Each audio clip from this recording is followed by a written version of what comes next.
আল্লাহ সুবহানাহু ওয়া তাআলার মহান দরবারে লাখ শুকরিয়া জ্ঞাপন করছি, যিনি আমাকে দীর্ঘ এক যুগ প্রায় কারাবাসের মধ্যেও আমার বরগুনার প্রাণ প্রিয় ভাইদের সামনে আসার তৌফিক এনায়েত করেছেন। এজন্য বলি আলহামদুলিল্লাহ। আজকে আমার বড় বোন, আমার মায়ের তুল্য, আমার আসলে কান্না করার মতো চোখে পানি নেই। আমি কালকে বিকেলে খবর পেয়েছি, কালকে বিকেলেই আসার কথা ছিল, আসা হয় নাই। রাতের বেলায় আসলে আমি ঘুমাতে পারিনি, ডান কাঁধ বাম কাঁধ করতে করতে এভাবে চলে গেছে। আপনারা জানেন আমি বরগুনা এসেছিলাম 2013 সালে আগস্টের 10 তারিখে। বাংলাদেশের বুকে, বাংলাদেশের জনগণের বুকের উপরে একটা স্বৈরাচারী শাসক জগদ্দল পাথর বসেছিল। আমি তার একটা বক্তব্যের প্রতিবাদ করেছিলাম। সে বক্তব্য দিয়েছিল, মা দুর্গা দেবী প্রতি বছর কোন না কোন বাহনে চড়ে আসে, এবার এসেছে গজে চড়ে, আর গজে চড়ে আসলে দেশে ফসলে ভরে যায়। আর বাস্তবে তাই হয়েছে, এবার ফসল বেশি হয়েছে। একটা হিন্দু যদি এ কথা বলতে আমার কোন আপত্তি ছিল না, তাদের আকীদা তারা পেশ করবে। বাংলাদেশের 18 কোটি মুসলমানের নেত্রী এই দেশে বসে যে আকীদা পোষণ করেছে, আমি বলেছিলাম মক্কার আবু জাহেল আবুল আহাব আকীদার চেয়ে ভালো ছিল। মক্কার আবু জাহেলরাও বিশ্বাস করত, কোরআনে স্পষ্ট বলেছে, ওয়ালাইন সালতাহুম মান খালাকাস সামাওয়াতি ওয়াল আরদ। হে নবী, আপনি যদি মক্কার আবু জাহেল আবুল আহাবদেরকে জিজ্ঞাসা করেন কে সৃষ্টি করেছে আসমান এবং জমিন, ওয়ালাইন সালতাহুম মান নাযালা মিনাস সামাই মান, যদি মক্কার আবু জাহেল আবুল আহাবদেরকে জিজ্ঞেস করো কে আসমান থেকে পানি বর্ষণ করে, ফাহিয়া বিহিল আরদা মিন বাদি মাউতিহা, অতঃপর সেই পানির মাধ্যমে মৃত্যু জমিনকে জীবিত করে ফসল উৎপন্ন করার শক্তি দেয় কে?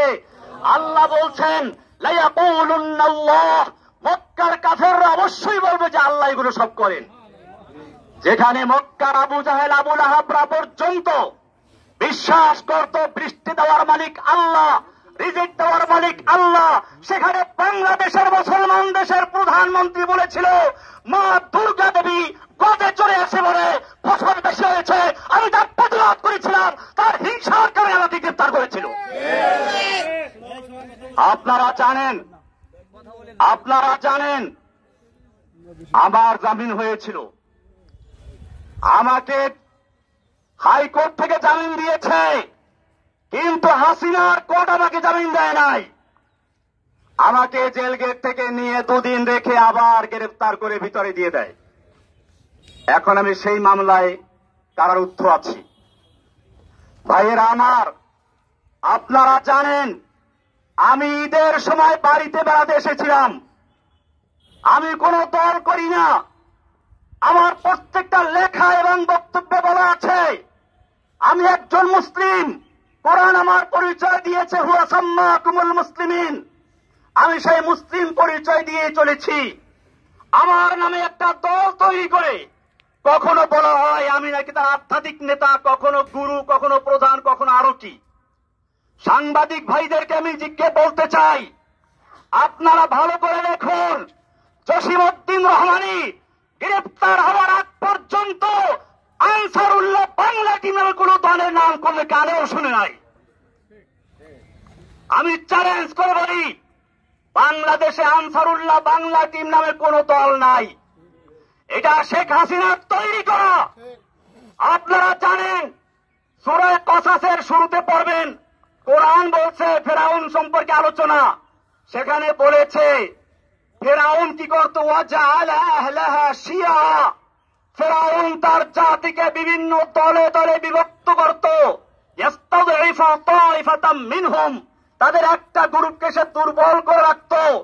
শেখ হাসিনা সেই ফেরাউন, এই যুগের ফেরাউন হাসিনা বাংলাদেশের জনগণকে কেউ রাজাকার, কেউ আনসারুল্লাহ, কেউ অমুক তমুক বিভক্ত করে সে তার শাসন পাকা করতে চেয়েছিল।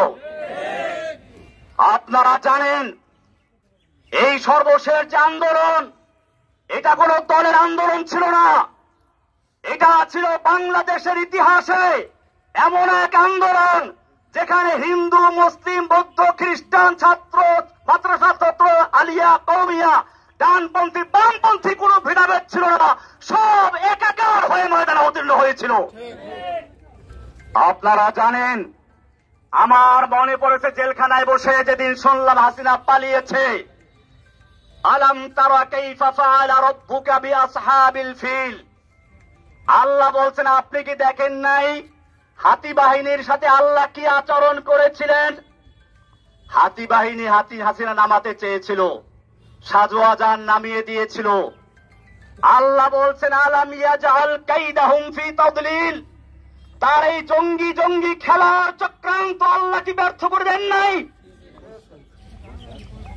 ওয়ারসালা আলাইহিম তায়রান আবাবিল, আল্লাহ বলছেন আব্রাহাকে ধ্বংস করার জন্য ঝাঁকে ঝাঁকে পাখি পাঠিয়ে দিয়েছিলেন। তৈরান মানে পাখি, আবাবিল মানে ঝাঁকে ঝাঁকে, আমার দেশে বলা হয় আবাবিল পাখি।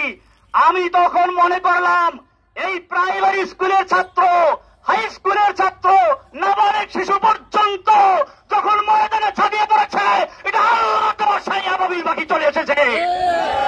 হাসিনার কোন ক্ষমতা ছিল না মোকাবেলা করার মতো।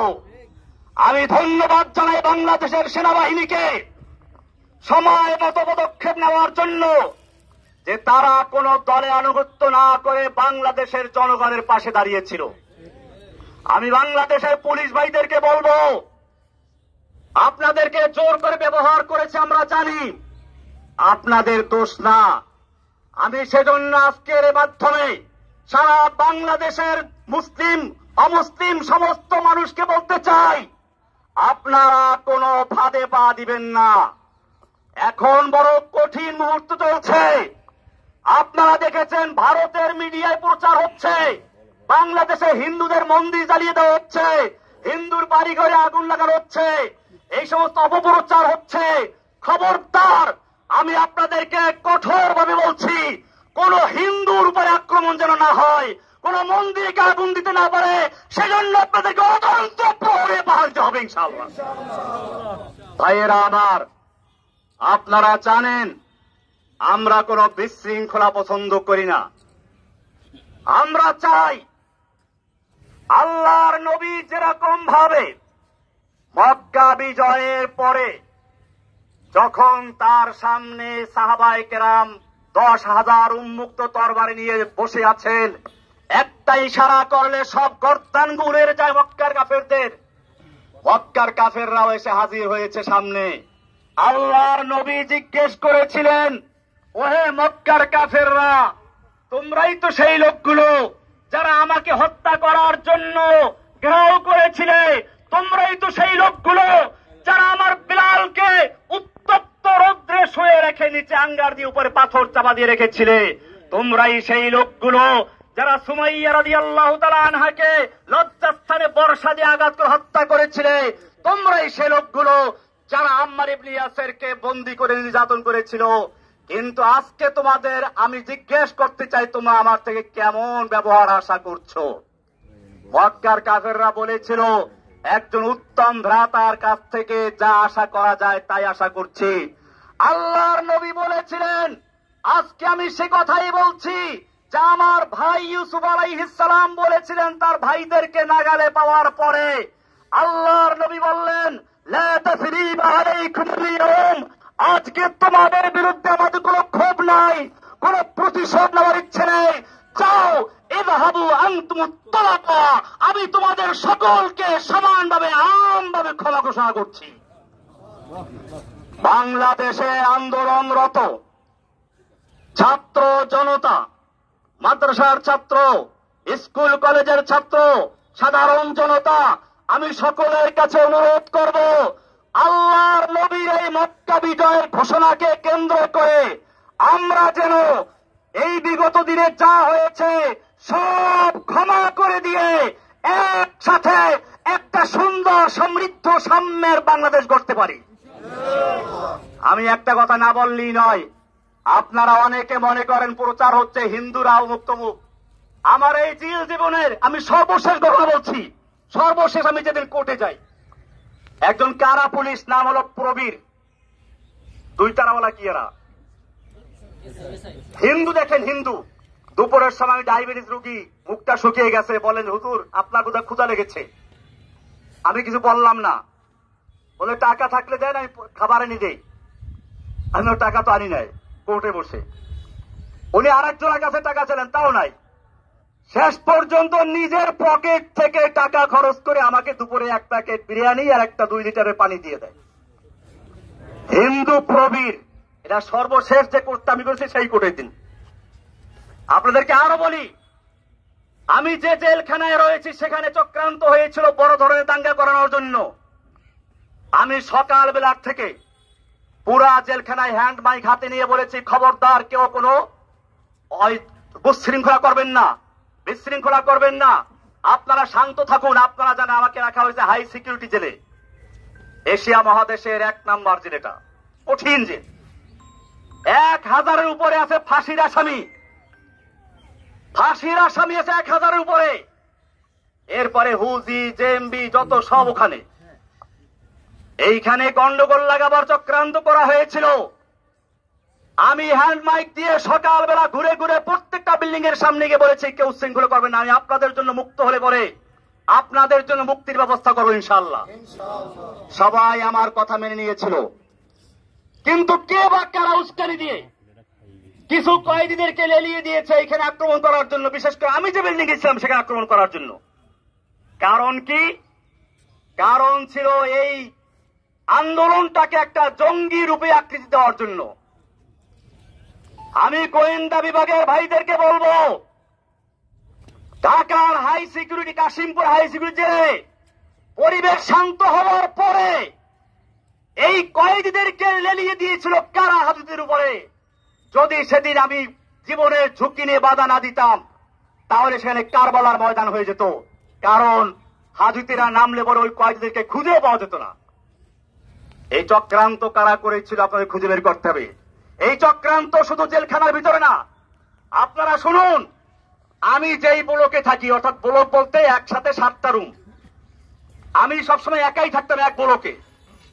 কিছুদিন আগে বন্দি বেশি হয় আমার ওখানে, ওই যে প্রশ্ন ফাঁসের আসামি আবেদ আলী, ওর সাথে আরো কয়েকজন দেয়, আমি একটু হিন্দু একজন আসামি আছে হিন্দু। আমি বললাম, খবরদার তুমি যে হিন্দুরা তো কেউ বুঝতে না পারে। আমি ওর নাম রেখে দিলাম আব্দুর রশিদ, এখন আমার পাশেই আছে, আসার সময় দেখা করে আসছি, যাতে করে তার কেউ ক্ষতি করতে না পারে। আমার বড় ভাই এখানে আছে, আমি ছোটবেলায় দেখেছি। আমার বড় ভাই আছে এখানে, এদিকে মাস্টার সাহেব দিকে, আমি বলি বড় ভাই হিন্দুদের ঘনিষ্ঠ বন্ধু। আমি দেখেছি ছোটবেলাতে আমাদের পাশের গ্রাম হল হিন্দু। এই হিন্দুরা ওনার সাথে কি সম্পর্ক আছে, বিপদ আপদে বললে তো ওরে আসা আইয়ুব আলী ভাইয়ের কাছে। এইভাবে আমরা পারিবারিক ভাবে হিন্দুদেরকে কখনোই পর মনে করি নাই। আমি বাংলাদেশের সমস্ত ভাইদেরকে বলবো, আমার এই আওয়াজ যে প্রান্তে পৌঁছে, হিন্দু মুসলিম আমাদের কোন বিভেদ থাকার দরকার নেই। আমরা বাংলাদেশী। আমি ইন্ডিয়াতে পড়াশোনা করেছি, দেওবন্দের উল্লেখযোগ্য ছাত্র আমি দেওবন্দে পড়াশোনা করেছি। ইন্ডিয়াতে হিন্দুদের বিভিন্ন বাগানে গিয়ে ফল খেতাম। হিন্দু দাদারা আমাকে বলতো, খাওলো খাওলো ভাই, যেতে চাই খাওলো, লেনা নেই, যত চাও খেয়ে নাও, নিতে পারবা না। এরকম আমি সেই সংস্কৃতির শিক্ষাপ্রাপ্ত লোক। আমাকে হাসিনা সরকার তার ব্যক্তিগত আক্রোশের কারণে সারা বাংলাদেশে নয় সারা বিশ্বে আমাকে জঙ্গি বলে চিহ্নিত করে একেবারে প্রচার করেছে। আমি আপনাদেরকে, সাংবাদিক ভাইদেরকে বলতে চাই, বাংলাদেশে আমি যখন বরগুনা এসেছিলাম, গ্রেপ্তার বরগুনাতে হয়েছিলাম, আমি বরগুনার বড় মসজিদ, কেন্দ্রীয় মসজিদ সদরঘাট, এই সদরঘাট মসজিদের খতিব ছিলাম। শুক্রবার দিন, জুমার দিন, ঈদের মতো, লোকসভা মতো বরগুনার কোন লোকে বলতে পারবে আমি কোন জঙ্গি কর্মকাণ্ডের সাথে জড়িত ছিলাম? তাহলে আমাকে কেন এই পরিচয় করানো হলো? কারা করিয়েছে? আল্লাহ তারা ছাড়ে না। ইন্না বাতশা রাব্বিকা লাশাদীদ। যেই অহংকারী, যেই ফিরাউন, যেই দাজ্জাল কয়েকদিন আগেও বলেছিল হাসিনা পালায় না, সে ব্যক্তি পালিয়ে গেছে। এটা আল্লাহর দেওয়া শিক্ষা। আমি একটা কবিতা তৈরি করেছি, যা আল হাক্কু ওয়া যাহাকাল বাতিল ইন্নাল বাতিলা কানা যাহুকা। ফিরাউন আয়ে, হামান আয়ে, হাসিনা আয়ে, কৌয়া আয়ে, नानक आए, जालिम जाबिर सुल्तान आए, जितने जितने शैतान आए, सबको हुई रुसवाई हासिल। जाअल हक्कु व ज़ाक़ल बातिल इन्नल बातिला काना ज़हूक़ा। যুগে যুগে যত ফেরাউন দুনিয়াতে আগমন করেছে, আল্লাহ একটু ঢিল দিয়ে দেখে কত দূর যেতে পারে। যখন তার যাওয়ার সীমানা অতিক্রম করে, আল্লাহ এমন ভাবে ধরে, তখন তার পালিয়ে যাওয়ার জায়গাও থাকে না। ইন্না বাতশা রাব্বিকা লাশাদীদ। নিশ্চয় আল্লাহর ধরা বড় কঠিন। ভাইয়েরা আমার, আমি অনেক কথা বলে ফেলেছি। আমার সর্বশেষ কথা এটাই, এই যে বিজয়টা হয়েছে, এই যে বাংলাদেশের স্বাধীনতা অর্জন হয়েছে নতুন করে, এই স্বাধীনতা অর্জনে যে সকল ছাত্র ভাইয়েরা, বিশেষ করে আবু সাইদ, সেই রংপুরের আবু সাইদ, যে ব্যক্তি নিজের বুকটাকে টান করে দিয়ে গুলির সামনে নিজেকে পেশ করে দিয়েছিল, আমার মনে পড়লো সেই ইংরেজ তার ইতিহাস। দারুল উলুম দেওবন্দের শাইখুল হাদিস হুসাইন আহমদ মাদানী রাহমাতুল্লাহি আলাইহি একবার ইংরেজের বিরুদ্ধে আন্দোলনে এক ময়দানে ভাষণ দেওয়ার কথা ছিল। দিল্লি লাল কেল্লার সামনে ইংরেজ সরকার ঘোষণা করেছিল দেখা মাত্র গুলি করতে হবে। মাওলানা মাদানী রাহমাতুল্লাহি আলাইহি সেই ইংরেজদের সামনে গিয়ে হাজির হয়ে বলেছিলেন, मैंने सुना है कि ये सफेद कुत्तों ने ऐलान कर दिया है कि जो उनके खिलाफ नारा लगाएगा उनको गुली कर दिया जाएगा, करो गुली। যে আমি শুনেছি এই সাদা কুকুরের দল ঘোষণা করেছে যে ব্যক্তি এখানে বক্তব্য রাখবে তাকে গুলি করা হবে। আমি মাদানী হাজির হয়েছি, করো গুলি। এই বলে যখন তিনি ধিক্কার দিয়েছিলেন, সমস্ত পুলিশের হাতের রাইফেলগুলো ঝরঝর করে পড়ে গিয়েছিল। সেই ইতিহাস আর একবার পুনর্জীবিত করল আবু সাইদ, ফারহান ফাইয়াজ, এরকম আরো কত তাহমিদ, আরো কত ছেলেরা। আমি সেই ছেলেদেরকে আপনাদেরকে বলি, সেই আবরার নাম বললেন না, আবরার ফাহাদ, আমি বলতে এখন আর ভয় নাই, আগে ভয় পেতাম। আবরার ফাহাদের হত্যাকারী যারা, ওরা আমার পাশে একবার ছিল। এখন তাদের 5টা ছেলে পুরা কোরআনে হাফেজ হয়েছে। আপনি দেখলে বুঝবেন না যে তারা বইটার ছাত্র, তারা এখন মাদ্রাসার ছাত্র। আমি নিজেই কয়েকদিন বাকি দেখছি একজনকে দেখা করতে আসছে। আমার ভাইয়েরা, এদেশের সন্তানদের দোষ না, পুলিশের দোষ না, আওয়ামী লীগ যুবলীগ ওই ছেলেদের দোষ না। দোষ হচ্ছে কিছু লিডারদের, কিছু নেতা নেত্রীর, যারা এদেশের যুবকদেরকে, এদেশের পুলিশদেরকে, এদেশের সৈন্যদেরকে নিজেদের স্বার্থে ব্যবহার করতে বাধ্য করে। আমি আমার বাংলাদেশের তরুণ ভাইদেরকে বলবো, তোমরা জীবন দিতে শিখেছ, ইনশাআল্লাহ যে জাতি জীবন দিতে শিখে সেই জাতিকে কেউ দাবিয়ে রাখতে পারে না। সব গুরিজা হো গিয়া আখির, সব গুরিজা হো গিয়া আখির, চলো আয়ে খুরশিদ সে, ই চমন মামুর হোগা নগমায়ে তাওহীদ সে। রাতের আধার কেটে যাবে পূর্ণিমার চাঁদের আলোকের ঝলকানিতে, এই জমিন আবার আবাদ হবে তাওহীদের আওয়াজে ইনশাআল্লাহ। ভাইয়েরা আমার, আমি আপনাদের কাছে দোয়া চাই, আল্লাহ যেন আমাকে এবং আমার সঙ্গে আরো যে ভাইয়েরা আছে সকল ভাইদের মুক্তি আল্লাহ তাআলা ত্বরান্বিত করেন। জোরে বলেন আমিন। আমরা জানাজা এসেছি আমার বড় বোনের মৃত্যু। আমার এই বড় বোন মূলত মায়ের মতোই, মায়ের আদর স্নেহ দিয়ে তিনি আমাদেরকে লালন পালন করেছেন। আমার এই বড় ভাইরা দুইজন আছেন, আপনারা জানেন এই দুই ভাই কৃষক, কিন্তু এই ভাই একজন আরেকজন কই, ফজিল ভাই কই, আর ইনি হলেন Abdul Jalil master, BSc BEd MA pass. আমার ছোট ভাইটা ছিল আবুল বাশার, সে এমএ পাস করা ছিল, কলেজে প্রফেসর ছিল। আমাদের এই সব ভাইগুলোকে ঈদের সময় আমরা একত্রে ছিলাম, আমাদের ভাই বোন, আমরা সবাই অত্যন্ত আপন। আমাদের মধ্যে কোনো রকমের কোনো একটু মনোমালিন্য নাই। ঈদের সময় আমরা সবাই হাজির ছিলাম, আমাদের মেয়ে জামাইগুলো, আমাদের ভাইগুলো, ভাতিজাগুলো। আজকে কয়েকটা ভাতিজা এখন চিনতেও পারিনি আমি, কারণ ওরা ছোট ছোট অবস্থা জেলে ঢুকেছিল। এই লোকগুলোকে জঙ্গি বানিয়ে দিল। এরপরে শুনলো আরো কি হয়েছে, ওই যে পুলিশ বাবুল আক্তার, সে তার বউকে নিজে খুন করলো। সে বলল কি যে আমি জঙ্গি আন্দি করতাম, সেজন্য আমার উপরে জঙ্গির আক্রমণ করছে। এরপরে সারা বাংলাদেশে গ্রেফতার করলো। আবার সেই সময় আমার এই কৃষক দুই ভাইকে ক্ষেতের থেকে ধরে গ্রেফতার করলো।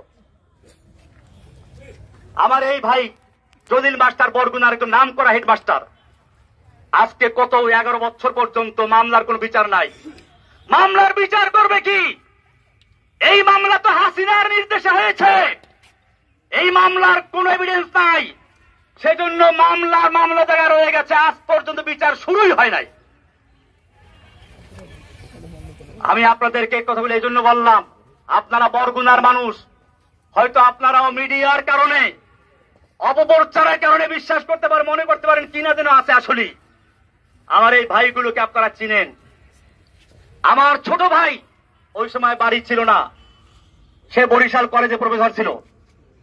তাকে গুম করা হলো, 6 মাস পর্যন্ত নির্যাতন করা হলো। বলা হলো তুই খালি একটা কথা বল, জসিমউদ্দিন রহমানী আনসারুল্লাহ বাংলা টিমের প্রধান, তাহলে তোকে ছেড়ে দিব।